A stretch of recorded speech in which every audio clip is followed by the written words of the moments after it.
Hi friends, പുതിയൊരു വീഡിയോയിലേക്ക് സ്വാഗതം. ഇന്നത്തെ വീഡിയോ എന്ന് പറയുന്നത് വളരെ യൂസ്ഫുൾ ആയിട്ടുള്ള ഒരു വീഡിയോ ആണ്.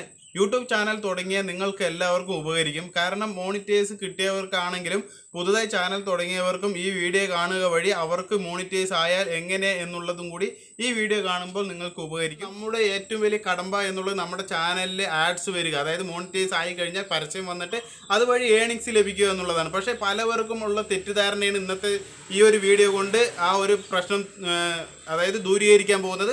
അപ്പോൾ ചാനൽ മോണിറ്റൈസ് ആയി കഴിഞ്ഞു കഴിഞ്ഞാൽ പലവർക്കും ഉള്ള ഒരു ഡൗട്ടാണ് യൂട്യൂബ് തന്നെ നമ്മുടെ വീഡിയോയിൽ ആഡ്സ് കൊണ്ടുവരും എന്നുള്ളത്. അതായത് പരസ്യം നമ്മുടെ വീഡിയോയിൽ ഓട്ടോമാറ്റിക്കായി വരികയും അതുവഴി നമുക്ക് ഏണിങ്സ് ഉണ്ടാക്കാൻ കഴിയും എന്നുള്ള പല തെറ്റിദ്ധാരണയും പലർക്കുമുണ്ട്.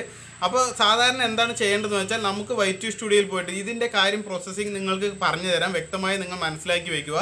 നമുക്ക് മോണിറ്റൈസ് ആയി കഴിഞ്ഞ് കഴിഞ്ഞാൽ നമ്മൾ ചെയ്യേണ്ടത് ഓരോ വീഡിയോസിനും നിങ്ങൾക്ക് കാണാൻ കഴിയും ചിലവർക്കെല്ലാം അതായത് അതിൻ്റെ ബ്ലാക്ക് ആയിട്ട് വരും, ചിലവർക്ക് വരുന്നില്ല, ചിലവർക്ക് ഗ്രീൻ വരണം. ഗ്രീൻ വന്നു കഴിഞ്ഞാൽ $green വന്നു കഴിഞ്ഞാലാണ് നമുക്ക് ആഡ്സ് വരിക വീഡിയോയിൽ.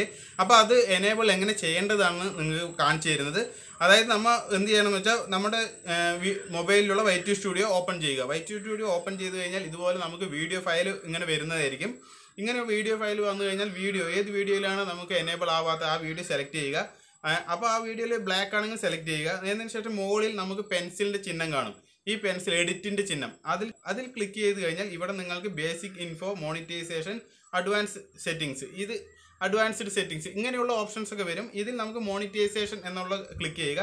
അപ്പോൾ ഇവിടെ നമുക്ക് മോണിറ്റൈസേഷൻ വിത്ത് ആഡ്സ് ഇത് നമ്മൾ എനേബിൾ ചെയ്യണം. ഇതിൽ എനേബിൾ ചെയ്ത് കഴിഞ്ഞാൽ ഒരുപാട് ഡിസ്പ്ലേഡ് ആഡ്സ്, അതുപോലെ തന്നെ ഓവർലേ ആഡ്സ്, അങ്ങനെ ഒരുപാട് ആഡ്സുകളിൻ്റെ ഒരു കാറ്റഗറി വരുന്നതായിരിക്കും.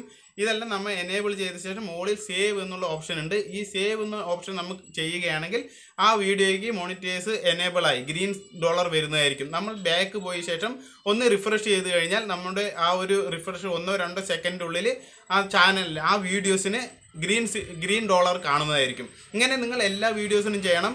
നമ്മൾ എത്രത്തോളം മുന്നേ ഇട്ട വീഡിയോ, 1 വർഷമായിക്കോട്ടെ, മാസങ്ങൾക്ക് മുന്നേ ഇട്ട വീഡിയോ ആയിക്കോട്ടെ, ഇതിനെല്ലാം നിങ്ങൾക്ക് ആഡ്സ് വരണമെങ്കിൽ ഇതുപോലെ ചെയ്യണം. ഇതുപോലെ ചെയ്താൽ തന്നെയാണ് നമുക്ക് ഒരുപാട് ഏണിങ്സ് നമ്മുടെ വീഡിയോസിന് വരുള്ളൂ. കാരണം യൂട്യൂബിൽ നമ്മുടെ പല വീഡിയോസും ഓടിക്കൊണ്ടേ ഇരിക്കുന്നുണ്ടാവും. അതൊക്കെ കാണുമ്പോൾ ആഡ്സ് വന്നു കഴിഞ്ഞാലാണ് നമുക്ക് വരുമാനം കിട്ടുക. അപ്പോൾ അങ്ങനെയുള്ള പരസ്യങ്ങൾ ആ വീഡിയോയിൽ വരണമെങ്കിൽ ഇതുപോലെ നമ്മൾ എനേബിൾ ചെയ്ത് വയ്ക്കണം. നമുക്ക് ഒരിക്കലും യൂട്യൂബ് തന്നെ ഓട്ടോമാറ്റിക്കായി ചെയ്തു തരില്ല, നമ്മൾ തന്നെ ചെയ്യണം. ഇത് പലവർക്കുമുള്ള തെറ്റിദ്ധാരണയാണ്. അതായത് എൻ്റെ ഇൻസ്റ്റാഗ്രാമിലും അതുപോലെ തന്നെ ഫേസ്ബുക്ക് പേജിലും വന്നിട്ട് ഒരുപാട് പേര് എനിക്ക് പറയുകയുണ്ടായി. അതുകൊണ്ടാണ് ഇന്നത്തെ വീഡിയോ നിങ്ങൾക്ക് ഇൻഫർമേറ്റീവായിട്ട് ആയിക്കോട്ടെ എന്നുള്ള രീതിയിൽ എടുത്തത്. കാരണം ഇങ്ങനെ പലവർക്കും ഈ ഒരു നോളേജ്, അതായത് തെറ്റിദ്ധാരണയാണ് മെയിനായിട്ട്. എന്താണെന്ന് വെച്ചാൽ ഇങ്ങനെയുള്ള ചിന്തയാണ്, യൂട്യൂബ് തന്നെ ഇത് എനേബിൾ ആക്കും എന്നുള്ള ചിന്ത കൊണ്ടാണ്, വേറൊന്നുമല്ല. അപ്പോൾ ഈ ഒരു കാര്യം ഞാൻ പറഞ്ഞു തരിക വഴി നിങ്ങൾക്ക് മനസ്സിലായി എന്ന് കരുതുന്നു. അപ്പോൾ ഇങ്ങനെയുള്ള കാര്യം നിങ്ങളുടെ ഫ്രണ്ട്സിന് അറിയില്ലെങ്കിൽ തീർച്ചയായിട്ടും ഈ വീഡിയോ ഷെയർ ചെയ്യുക. ഒപ്പം ചാനൽ പുതുതായി കാണുകയാണെങ്കിൽ നിങ്ങൾ തീർച്ചയായിട്ടും ഒന്ന് സബ്സ്ക്രൈബ് ചെയ്യുക. അപ്പോൾ നല്ലൊരു വീഡിയോയുമായി വരുന്നവരെ എല്ലാവർക്കും ജയ് ഹിന്ദ്.